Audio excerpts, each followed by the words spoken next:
Streaming services are on the rise, and brick-and-mortar video stores are a thing of the past. We have lost that experience of wandering the aisles and stumbling upon a film we've never heard of. We have replaced the familiar face behind the video store counter with an algorithm to recommend films. With more and more content available, it's harder to know what's worth watching and what might be a waste of your time. There are many hidden gems out there waiting to be discovered, and we want to help you find them. This is Trailer Rewind, a podcast where we discuss and review recently forgotten or overlooked films that are now available to stream at home.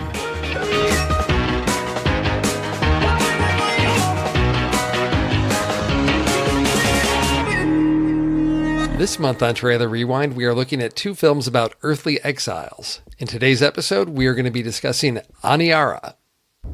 Välkommen ombord på Aniara. Vi är ett toppmodernt transportskepp som kommer att ta dig hela vägen ifrån jorden till Mars på 3 veckor.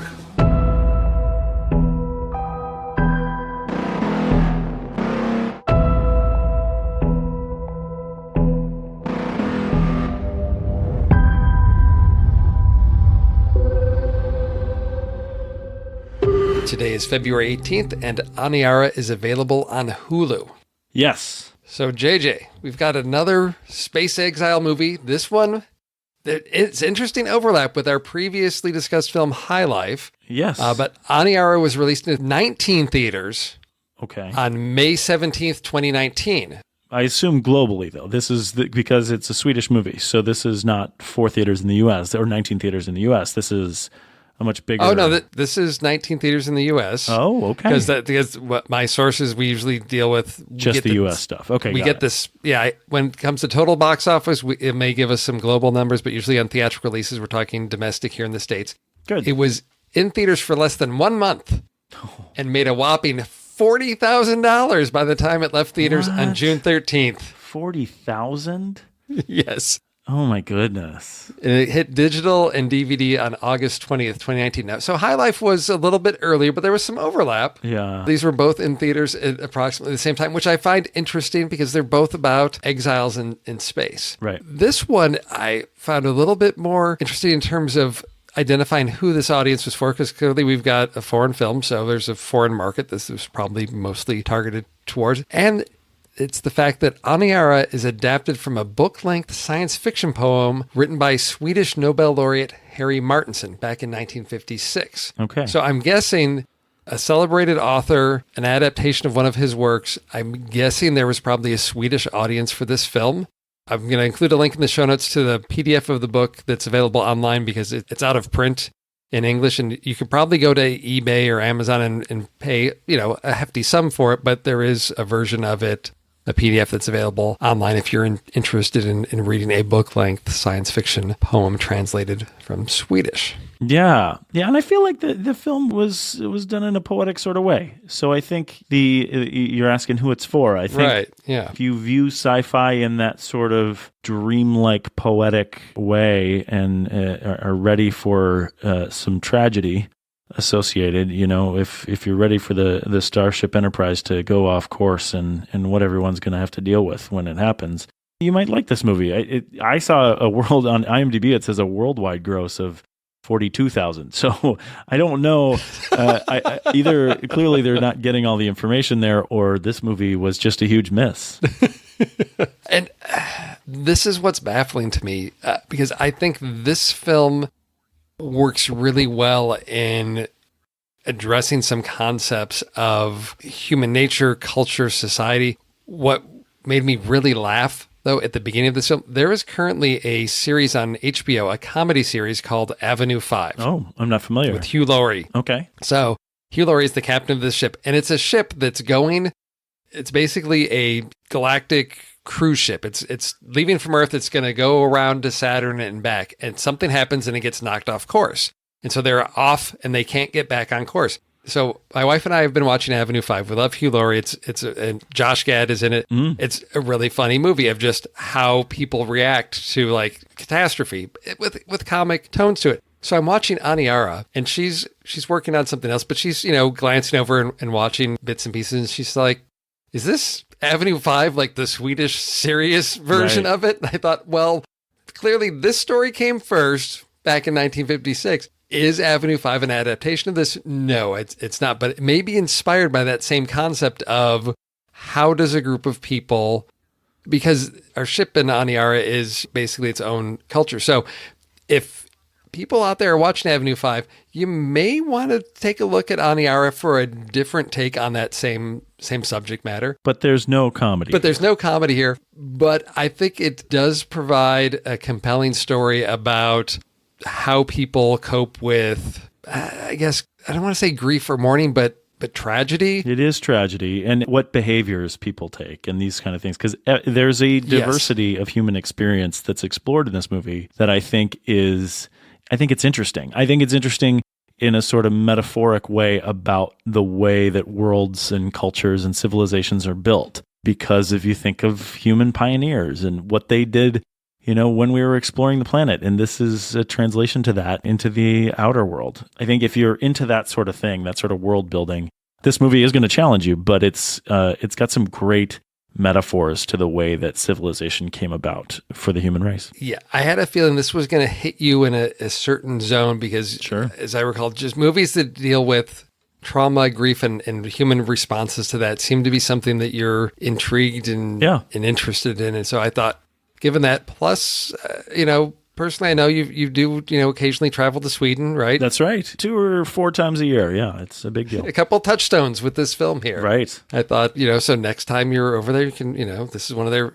I believe maybe one of their celebrated pieces of literature you may have some interesting conversations about. Yeah, I might need to look for it in a bookstore and see if I can pop it on our Discord channel, because that's super interesting. But yeah, it's not a comedy. It's not light at all. It does have some really brutal, graphic, intense moments to it. But overall, as a story as a whole, I found it, I don't want to say rewarding or enjoyable, but everything seemed to work together coherently in this. And perhaps that comes from being adapted from a piece of literature that, has scoped this story out, that there's something to work with to find these through lines. Everything seemed to, I could track this progression, and it wasn't necessarily a pleasurable experience seeing what everybody goes through, but I had a sense of progression and meaningful purposefulness in what this story was telling me. Right. And I felt the connection to the art here. I mean, that's the thing. Yes. It's an artful movie. Yes. And it seems like a consistent emotion for the art that you're presented with. And that was something that I enjoyed about it. Once I had finished this one, this is a film that I'm looking forward to going back and viewing again. And I think people will hopefully be drawn to this one. So for people that are interested in rating and ranking your movies, you can find us over on Flickchart and Letterboxd. I am Mr._Steve on both Flickchart and Letterboxd. So you can follow my ratings on Letterboxd and my rankings over there on Flickchart to see where this movie fell. For Flickchart, this one fell in a much higher spot than I anticipated. I think it perhaps had to do with a little bit of I did more reflecting on this movie. And so it ended up at 134 out of 521. That's high for you, yeah. Which puts it it's Aniara is at 134. All About Nina that we talked about last year, 135. The Revenant, 133. Okay. So that seems like the range for a movie like this. Yeah, for sure. So for me, a solid 4 stars. Oh, that's a big rating. That's really interesting. I really, really connected with this one, and it resonated or spoke to me in a way that I was not anticipating. How about you? Well, wait, would you consider that a like then? I assume you're saying it's a like. Oh yes. Yes. This is like I'm really looking forward to taking this journey another time with this film. That's interesting. So for me, it's a bit higher than I would have thought for me too. It's at 156 out of 225, so still in the bottom half. But again, I think it's a good movie. I think where it shows up in my flick chart is right in the middle of films that are good, but not really, you can't really win competition in my realm. Sure. It's right underneath Odd Thomas, which I think is good and enjoyable. Oh, yeah. And this is where the weird asymptote is, because it's right above Godzilla, which I think is okay and not enjoyable. So, so I think Aniara goes into that thing. I think it's a really good movie. It was really hard for me to enjoy, but it's one that I really wanted to watch. And I would recommend this to people who want to want to kind of take that ride with tragedy and sci-fi and that kind of thing, because it's, again, artful, it's foreign, it's something that you probably haven't seen before, and has a great metaphor for human civilization. So I gave it a 3 stars, even though, again, the algorithm says I should be way lower than that, but I gave it 3 stars, then I'm going to say it's a not like. Oh, interesting. So I am scattered on this one completely. I think it's something I'm going to recommend, but it's nothing that I think that I'm going to see again. What's really interesting is digging into the numbers over on Letterboxd and Flickchart with this one. So our last film, our first film in the series, High Life, had an average review on Letterboxd of 3.4. Aniara has a weighted average review of 3.45, but it's only based on 2,300 reviews, whereas High Life had like 40,000 reviews. Right. Over at Flickchart, there's not a lot of information about this over there because it's only been ranked 249 times. Total. Wow. Total. So when you rank a movie, you typically rank it like, I think, 9 or 10 times to get it placed. So if I divide that out, I'm thinking, okay, so like only like 25 people or so have ranked this movie. I mean, maybe one person ranked it twice. So a very small handful of people have ranked this movie. But the fact that on Letterboxd, those reviews are right where High Life is, puts it an interesting point of comparison to say, okay, in general, with a significant number of viewers, they're putting it in the same place. Definitely. So we'll see where we go with this one. But listeners, if you think this is your kind of film and you don't want anything spoiled, this is your chance to pause the podcast and check out Aniara on Hulu. Okay, JJ. Everybody that's listening now, they've either paused and have seen Aniara, are ready to delve into some insightful discussion, or they're just interested to hear what we have to say and want to know a little bit more about this one. Let's swing around the nearest celestial body and get back on track. Yeah. There are so many similarities in concept between these two movies of what happens when you have a group of people adrift in space with no purpose in life. Right. And this one tackles the larger, I guess, social structures, because basically this is a huge cruise ship. I mean, it's got like a shopping center. I mean, it's got you take a cruise ship and you throw it in outer space, and that's what we get here, because it's basically supposed to be this little vacation they take for a couple weeks out in outer space. But when they get knocked off course, and now it's the potential of we will never make it home.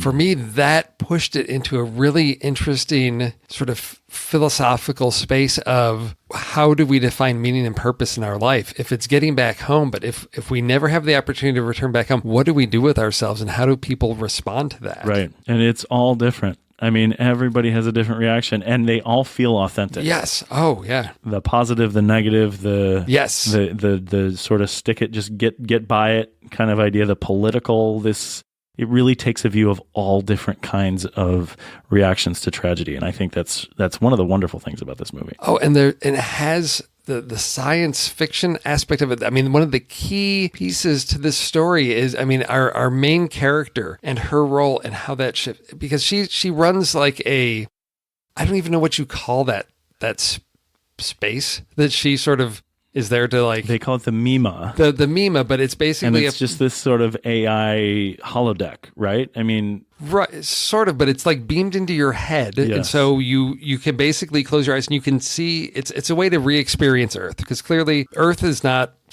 people have had to flee Earth for whatever reason, and this is... They can see what Earth was once like. And what I found just sort of comical was at the beginning, before catastrophe strikes, she's trying to, do the little orientation speech. Oh, is anybody interested? And it's like, yeah, that's a nice thing, but that many people are interested. Once the ship's off course and there's no hope of getting back home, it's several years down the road. Right. Everybody starts showing up. Yeah, because it's like this is their escape now. How do I get away from the dreariness and depression of this where we are? Oh, I'll go in there. And so she's asked the captain for more crew to help her out. And what was sort of thought of as just a little maybe entertainment thing has now become essential to people's like mental health. Right.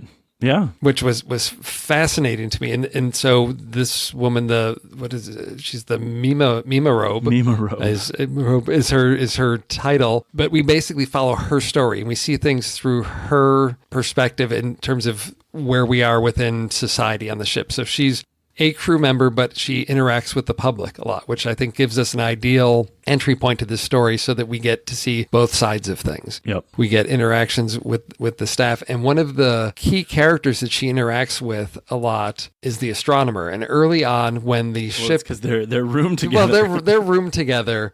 But yeah, so early on, there's the captain has to tells everybody they've been knocked off course, but they down the way, there is a way that they will be able to slingshot around another planet, but it's going to be several years down the road. But we get interesting conversation with the astronomer that is going to be really crucial for as she shares her thoughts about what the possibilities are for the ship and the crew. Får jag fråga dig en sak som astronom? Ja, visst, frågar du. Har du någon aning om vilken himlakropp vi kommer kunna vända vid?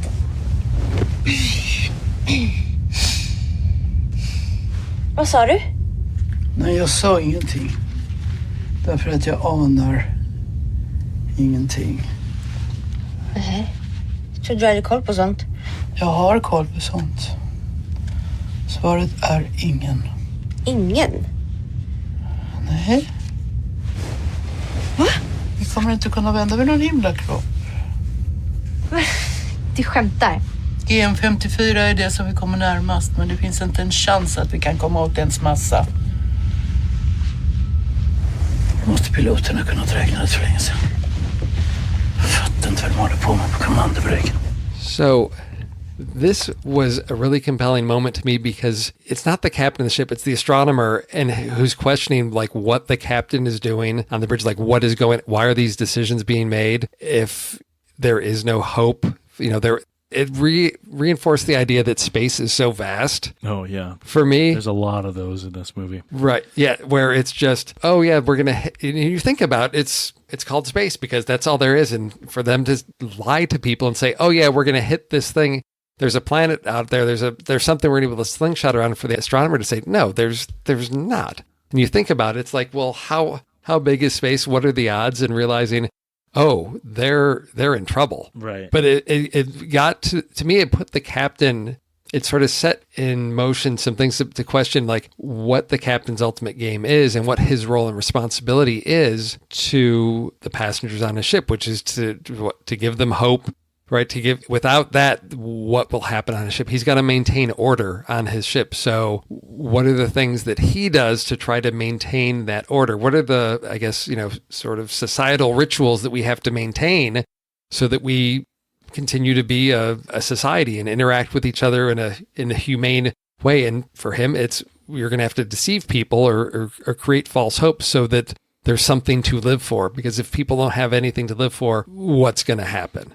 Well, and he does that in an okay way. And I think one of the interesting things about his choices is that it reveals how the sort of right-minded or the appropriate goal, potentially, to keep this place in order also leads to some sort of challenges or some corruptions of authority. It's almost impossible for him to make the right choice for everyone. So he's making it for this sort of goal that you mentioned about keeping the peace or keeping the order or keeping morale high. Yeah. But there's many times in the film that you see, because we're watching it from the Mima Robe's perspective, really. I mean, she's our lead. You see many times where he's fallen flat because that sort of singular goal is not necessarily always the right thing to do. And I think that's really interesting and an interesting commentary about politics, about power, and about the necessity for leadership that I think is something that's really, it's really deep in this movie. Yeah, exactly. And see, this one, it's such a simple story, but there's so much to just dig into on this because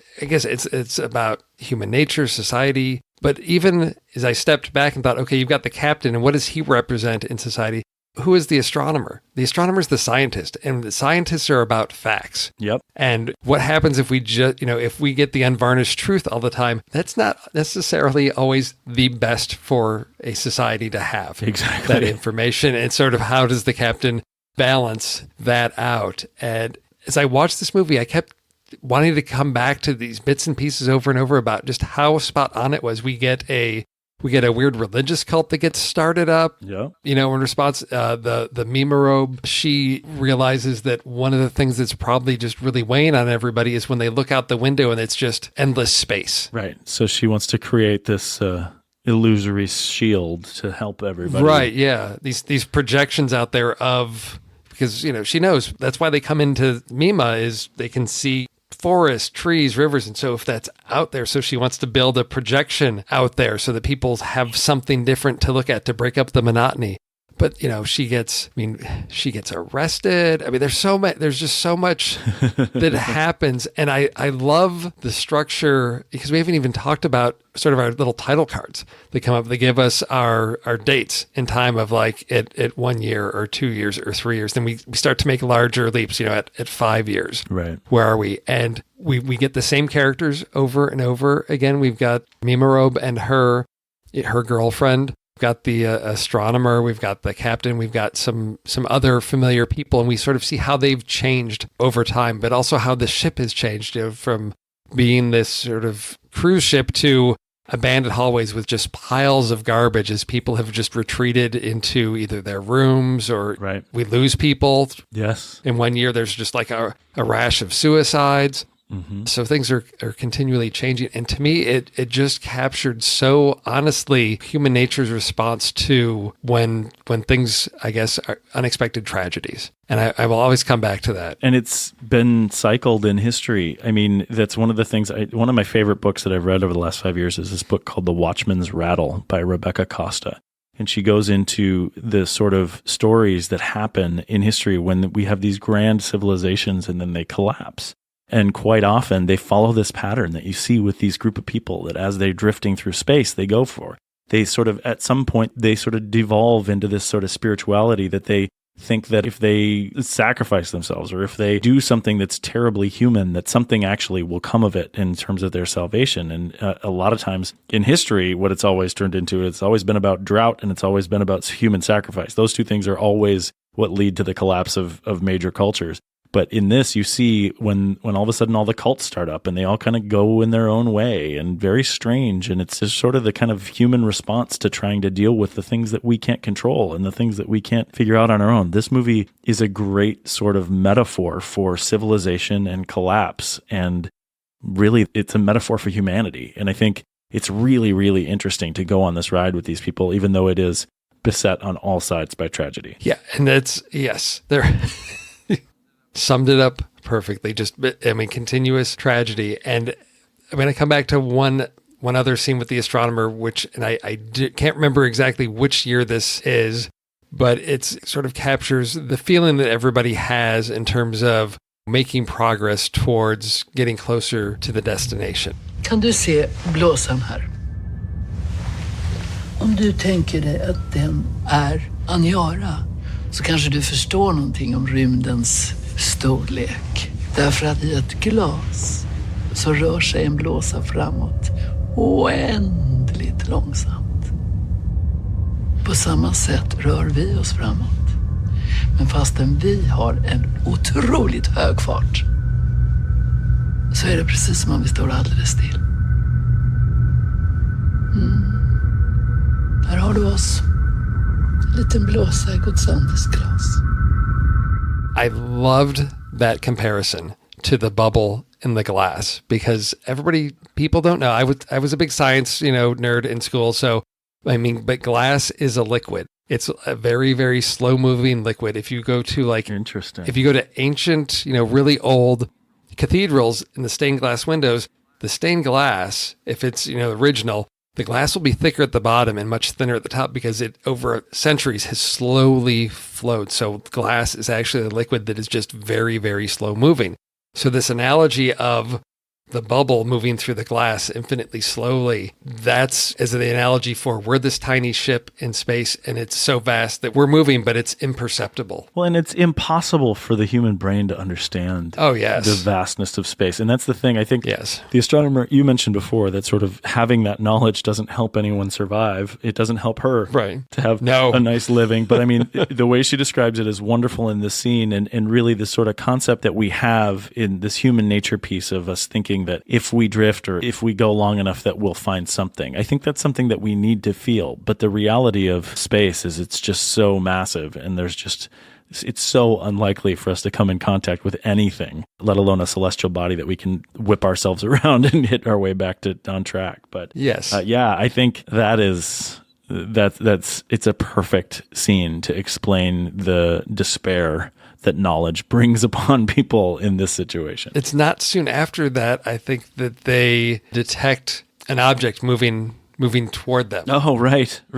And that they think it's, they're not sure what it is, and then they assume that it's been it's a rescue attempt, that it's fuel so they can turn the ship. It's something that's going to help them turn. And then they go through this elaborate scheme to how are they going to catch this and bring it in, which to me was fascinating, looking at, as time goes on, training the kids. It's the next generation. They have to start planning for these things. If we have to have educators, we're going to train these kids to, I have no idea why they are on the ship, but these big retractable claws that they go out and, grab this cylinder that's there. This is one of the problems that I have with this part of the story. They have the knowledge of how to stop it, right? Okay. So they assume it's this probe. They assume it's going to have fuel, which even when they made that assumption, I was like, oh, well, that's not going to happen. But then they have the knowledge to catch it, and they have the tools to catch it. Yes. But then they bring it on board in this elaborate, difficult thing, and they can't do anything with it. Yes. And so my interpretation of that was it's not a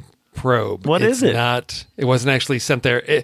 My interpretation and understanding was it was they're so far out there, they stumbled across some other life forms something, because they said they couldn't even identify what the substance it was made out of. And I thought, they haven't been out so long. It hasn't been centuries. We don't have time. It was only 5 years at that point, wasn't it? Yeah, so maybe 5 or 10 or something. Yeah, so not enough that there had been so much scientific advancement, because then it also had to be launched and catch up with them.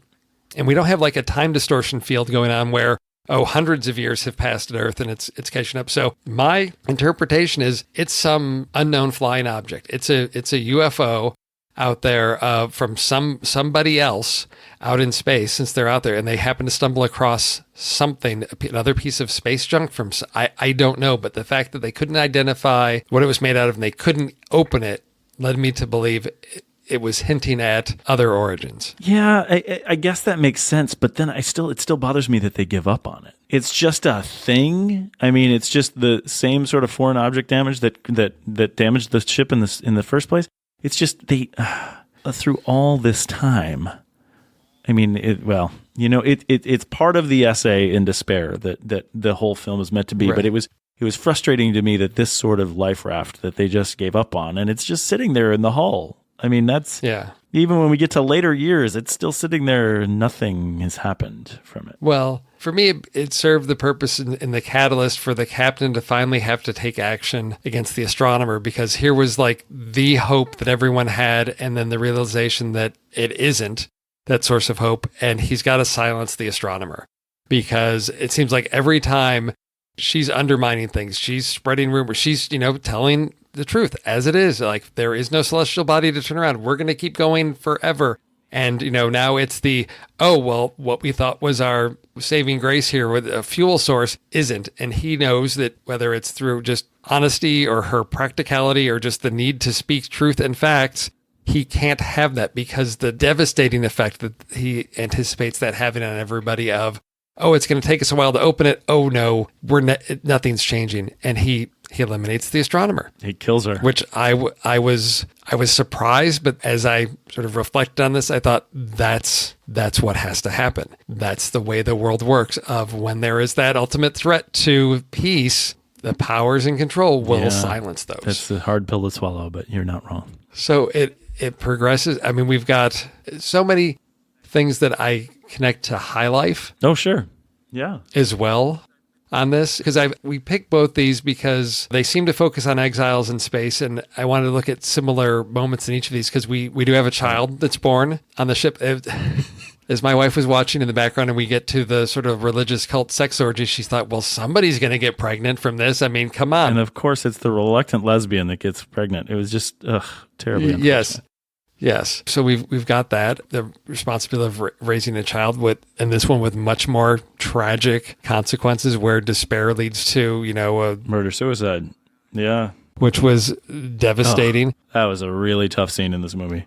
That was, there's quite a few of those for me in this, Yeah. and I can't say that the ending is any more redeeming than High Life, but to me, it's more, for lack of a better term, logical, because I got the sense of where we're going. Because by the time we get, I loved coming back to the title cards, 5 years, 10 years. Then I think we're at, and there's names for each of these, which we get a little snapshot of what's going on, whether it's like an insurrection or the cults or something. And then we end up at, I don't know, what is it? Is it 25 or something years or 45 years or something like that, where it's like it's like the last, because they're running out of food or water and it's just the last people. And then it jumps forward to like 4,000 years? Yeah.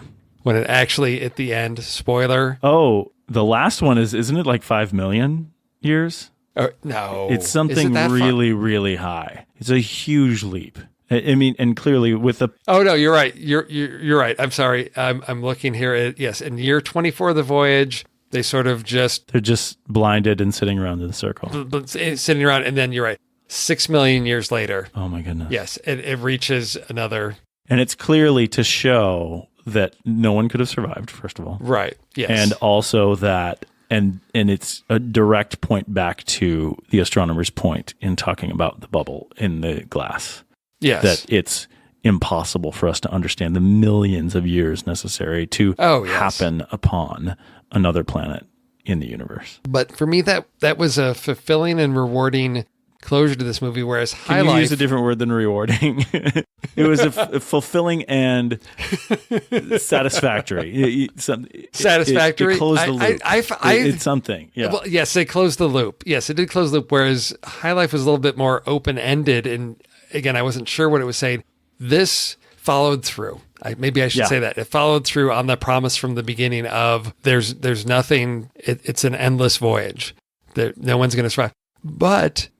I mean, a 3-week tour, right? Yes. That's what it is. Right. Yes, it was supposed to be. But it raises all these questions of making meaning out of life, because I thought, what is the difference between the Aniara on a straight trajectory towards nothing versus the Earth in an endless orbit around the sun, which just is cyclical. It just keeps going around and around the sun. It's an endless journey. So what makes Earth different from Aniara? Nothing. And that's the beautiful part of this movie.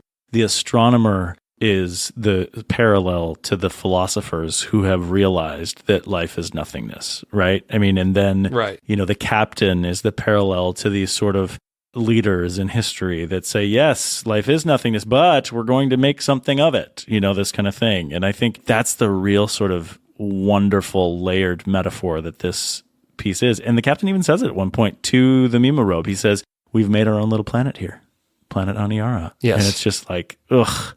Yes, it's all of humanity in both its wonder and grossness. So is that what both films give us? Both? I mean, if we're going to compare these, if we look at High Life and Aniara, I mean, are these films that are comparable, or are they just, they're each their own thing? Or would you say, oh, they're tackling similar enough themes that it merits comparison to say, I think this one executed on the concept better than this one? Or is it they're trying to accomplish different things, so there's not really the sense to attempt to compare them because they're seeking to do different things or say different things? I think it's definitely appropriate to compare them. It definitely, just because of the setting and the things that brought us to them. I think one of the things that's difficult in the execution of the two films is that High Life is more obtuse in the way it's trying to draw comparisons to everyday life. And it doesn't do enough to really make the connection to how we would see, every person making their way through the sort of despair that comes with this sort of way of being stranded in space.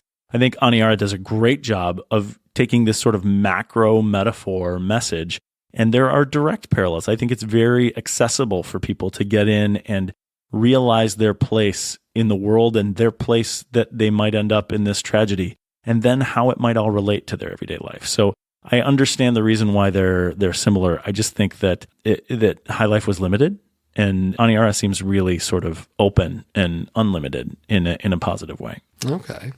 Yeah, I think that's fair. There's also sort of embedded within Aniara a little bit, and because it's tackling larger themes, I think it got a little buried and lost, but I think in the beginning of the film, there's a little bit of an environmental statement about, Earth being, it's not inhabitable anymore. I'm not sure how I feel about. Well, there's lots of burn victims that are on the on the ship, yes. Which I think that's an interesting take on the way of the world. Yes. Too.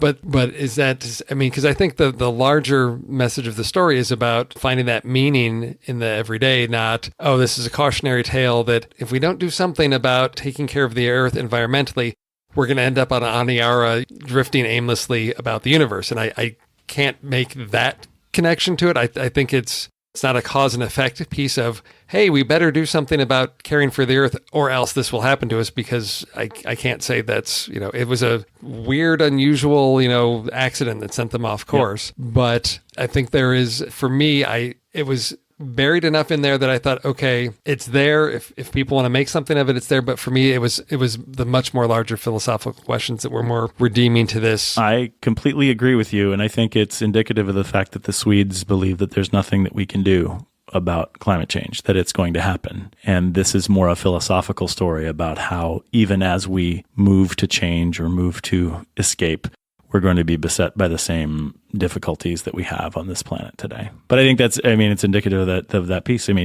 Most of Europe is wholly believing in climate change at this point, and most of the skeptics live in this country. So. Okay. Well, I did find some interesting materials for Aniara. Oh, great. That I'm going to include in the show notes as well. There's some of the, not every film has this type of stuff, but there's marketing and materials that are available that sort of get into I think for lack of a better term, what they're trying to communicate about the film or the message in that. So I'm going to include some of that information in the show notes as well, because there's sort of their director's statement and all of that. But yeah, this after sort of tackling this new approach to Trailer Rewind, I think it was fun being able to look at two films that touch on similar themes like this, and it gives us a little different filter. And for me, I'm curious as to whether watching High Life first raised or heightened my evaluation of Aniara by merit of, well, this one was a disappointing take on the exiles in space, whereas Aniara, again, not a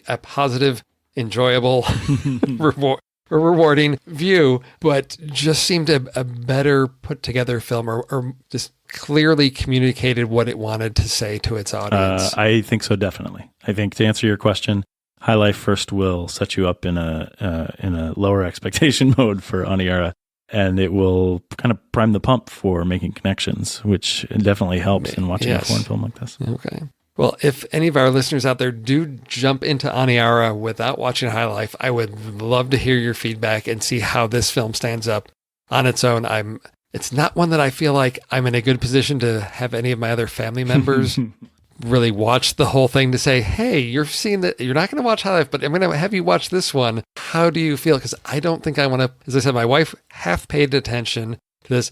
It's definitely not something I'm putting either of my kids through, even though they're both nearly adults here. It's nothing that I feel like I want to burden them with this existential fear and anxiety on them. Yeah, you should do High Life, then Aniara, and then follow it up with Mother. And that would be an interesting way to go. There we go. Well, JJ, this has been a lot of fun talking about these two movies and having a great conversation. Yeah, it's two of a kind in the Trailer Rewind, and next month we're going to have two more movies with a different theme, and I'll try to get some info out there about where we're going to be going. But this is the direction for Trailer Rewind for what we're calling this season, is doing two films on a common theme and tackling them two at a time in a month. So everybody, thank you for listening to our first series in this new season. I love it. See you later. Thank you for listening to Trailer Rewind. If anything we said here entertained, educated, or even enraged you, we'd like you to tell people about this podcast. Whatever your listening platform is, please share, rate, or write a short review. It helps other podcast listeners find us. If you enjoy connecting with other film fans, you can become a member of our community on Discord. It's free, and there's always an interesting dialogue or debate to jump into. You can also financially support us on Patreon. Perks include early access to episodes, exclusive Discord channels, the opportunity to chat with us live before we record an episode, and the warm feeling you get knowing you are contributing support to the behind-the-scenes resources that help everyone here at the Next Reel family of podcasts. So please join us on Discord or become a Patreon supporter. Either way, we would love to have you be part of our community. Hondo.